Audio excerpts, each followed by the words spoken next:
لقمان، السجدہ۔ یہ دونوں صورتیں اپنے مضمون کے لحاظ سے تو عام ہیں۔ پہلی سورہ حکیم لقمان کے حوالے سے دین فطرت کے جن حقائق کا اثبات کرتی ہے، دوسری میں انہی کے متعلق لوگوں کے ان شبہات کو رفع کیا گیا ہے جو اس وقت پیش کیے جا رہے تھے۔ دونوں کا موضوع وہی انذار و بشارت ہے جو پچھلی صورتوں سے چلا آ رہا ہے، اور دونوں کے مخاطب قریش مکہ ہیں۔ ان صورتوں کے مضمون سے واضح ہے کہ ام القریٰ مکہ میں یہ رسول اللہ صلی اللہ علیہ وسلم کی دعوت کے مرحلہ اتمام حجت میں اس وقت نازل ہوئی ہیں جب ہجرت و برات اور فتح و نصرت کا مرحلہ قریب آ گیا ہے۔ اللہ کے نام سے جو سراسر رحمت ہے، جس کی شفقت ابدی ہے۔ یہ سورہ الف لام میم ہے۔ اس میں کچھ شک نہیں کہ اس کتاب کی تنزیل جہانوں کے پروردگار کی طرف سے ہے۔ کیا یہ کہتے ہیں کہ اس شخص نے اسے خود گھڑ لیا ہے؟ ہرگز نہیں، بلکہ یہ تیرے پروردگار کی طرف سے حق آیا ہے، اس لیے کہ تم ان لوگوں کو خبردار کرو جن کے پاس تم سے پہلے کوئی خبردار کرنے والا نہیں آیا، اس لیے کہ وہ راہ پر آ جائیں۔ یہ اس کے شریک بناتے ہیں۔ حقیقت یہ ہے کہ اللہ ہی ہے جس نے زمین اور آسمانوں اور ان کے درمیان کی چیزوں کو 6 دن میں پیدا کیا، پھر اپنے عرش پر متمکن ہو گیا۔ اس کے سوا نہ تمہارے لیے کوئی کارساز ہے، نہ اس کے مقابل میں سفارش کرنے والا۔ پھر کیا دھیان نہیں کرتے ہو؟ آسمان سے زمین تک وہی تمام معاملات کی تدبیر فرماتا ہے، پھر وہ اوپر اس کی طرف لوٹتے ہیں، ایک ایسے دن میں جس کی مقدار تمہاری گنتی سے 1000 سال کے برابر ہے۔ وہ غائب و حاضر کا جاننے والا، زبردست اور رحیم ہے۔ وہی کہ جس نے جو چیز بھی بنائی ہے خوب ہی بنائی ہے۔ انسان کی تخلیق کا آغاز اس نے مٹی سے کیا، پھر اس کی نسل حقیر پانی کے خلاصے سے چلائی، پھر اس کے نوک پلک سنوارے اور اس میں اپنی روح میں سے پھونک دیا، اور تمہارے سننے کے لیے کان اور دیکھنے کے لیے آنکھیں اور سمجھنے کے لیے دل بنا دیے۔ تم کم ہی شکر گزار ہوتے ہو۔ یہ اس خدا کی شانیں ہیں جس نے انہیں پیدا کیا ہے۔ اس کے باوجود کہتے ہیں کہ جب ہم زمین میں رل مل جائیں گے تو کیا پھر نئے سرے سے پیدا کیے جائیں گے؟ نہیں، یہ اس کو بعید نہیں سمجھتے، بلکہ یہ اپنے پروردگار کے حضور پیشی کے منکر ہیں۔ ان سے کہو، تمہاری جان وہی موت کا فرشتہ قبض کرے گا جو تم پر مقرر کیا گیا ہے، پھر تم اپنے پروردگار ہی کی طرف لوٹائے جاؤ گے۔ اگر تم دیکھتے اے پیغمبر تو ان کی بے بسی کا کچھ اندازہ کر پاتے، جب یہ مجرم اپنے رب کے حضور سر جھکائے کھڑے ہوں گے اور اعتراف کریں گے کہ اے ہمارے رب، ہم نے دیکھ لیا اور سن لیا، اب تو ہمیں واپس بھیج دے کہ ہم نیک کام کریں، ہمیں پورا یقین آ گیا ہے۔ جواب میں ارشاد ہوگا، پھر امتحان کی کیا ضرورت تھی؟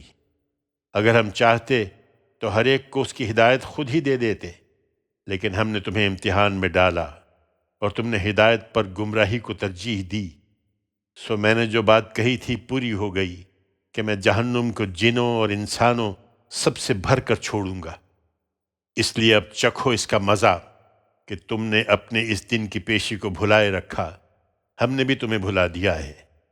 اب چکھو اپنے کرتوتوں کی پاداش میں ہمیشہ کا عذاب۔ ہماری آیتوں پر تو وہی لوگ ایمان لاتے ہیں پیغمبر کہ انہیں جب ان کے ذریعے سے یاد دہانی کی جاتی ہے تو سجدے میں گر پڑتے ہیں اور اپنے رب کی حمد کے ساتھ اس کی تسبیح کرتے ہیں، اور وہ ہرگز تکبر نہیں کرتے۔ ان کے پہلو بستروں سے الگ رہتے ہیں، وہ اپنے رب کو خوف اور طمع کے ساتھ پکارتے ہیں، اور جو کچھ ہم نے ان کو دیا ہے اس میں سے خرچ کرتے ہیں۔ سو کسی کو پتہ نہیں کہ ان کے اعمال کے صلے میں ان کے لیے آنکھوں کی کیا ٹھنڈک چھپا رکھی گئی ہے۔ یہ اس کو نہیں مانتے تو ان سے پوچھو کہ کیا جو مومن ہے وہ اس شخص کی طرح ہو جائے گا جو نافرمان ہے؟ دونوں یکساں نہیں ہو سکتے۔ جو ایمان لائے اور انہوں نے نیک عمل کیے ہیں ان کے لیے راحت کے باغ ہیں، پہلی ضیافت کے طور پر ان کے اعمال کے صلے میں، اور جو نافرمانی کرتے رہے ان کا ٹھکانہ دوزخ ہے، جب کبھی اس سے نکلنا چاہیں گے اسی میں دھکیل دیے جائیں گے، اور ان سے کہا جائے گا کہ اب چکھو آگ کے اس عذاب کا مزہ جسے تم جھٹلایا کرتے تھے۔ اس بڑے عذاب سے پہلے ہم کسی قریب کے عذاب کا مزہ بھی ان کو ضرور چکھائیں گے تاکہ وہ رجوع کریں۔ ان سے بڑھ کر ظالم کون ہوگا جنہیں ان کے پروردگار کی آیتوں کے ذریعے سے یاد دہانی کی جائے پھر وہ ان سے اعراض کریں۔ ایسے مجرموں سے تو ہم ضرور انتقام لیں گے۔ ہم نے موسیٰ کو بھی کتاب دی تھی اور اس کے جھٹلانے والوں سے بھی اسی طرح انتقام لیا تھا، اس لیے اے پیغمبر تم اس کے متعلق کسی شک میں نہ رہو کہ اس دن سے دو چار ہونا ہے، اور بنی اسرائیل کے لیے ہم نے اسی کتاب کو ہدایت بنایا تھا، اور جب انہوں نے ثابت قدمی دکھائی اور وہ ہماری آیتوں پر یقین بھی رکھتے تھے تو ان کے اندر ایسے پیشوا اٹھائے تھے جو ہمارے حکم سے ان کی رہنمائی کرتے تھے۔ پھر وہ اختلافات میں پڑ گئے، تو اس میں کچھ شک نہیں کہ اب تیرا پروردگار ہی قیامت کے دن ان کے درمیان ان چیزوں کا فیصلہ کرے گا جن میں وہ اختلاف کرتے رہے ہیں۔ کیا یہ چیز بھی ان کے لیے ہدایت کا ذریعہ نہیں بنی کہ ان سے پہلے کتنی ہی قوموں کو ہم نے ہلاک کر دیا؟ انہی کے اجڑے ہوئے گھروں میں آج یہ چلتے پھرتے ہیں، اس میں یقیناً بہت سی نشانیاں ہیں، پھر کیا یہ سنتے نہیں ہیں؟ انہیں تعجب ہے کہ قیامت کس طرح ہوگی؟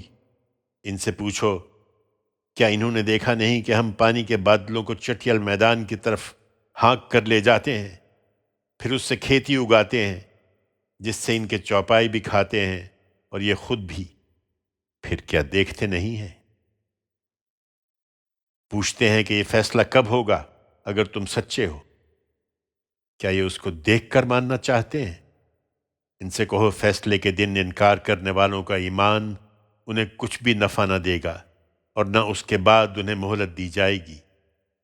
سو ان کا خیال چھوڑو اے پیغمبر اور انتظار کرو، یہ بھی منتظر ہی ہیں۔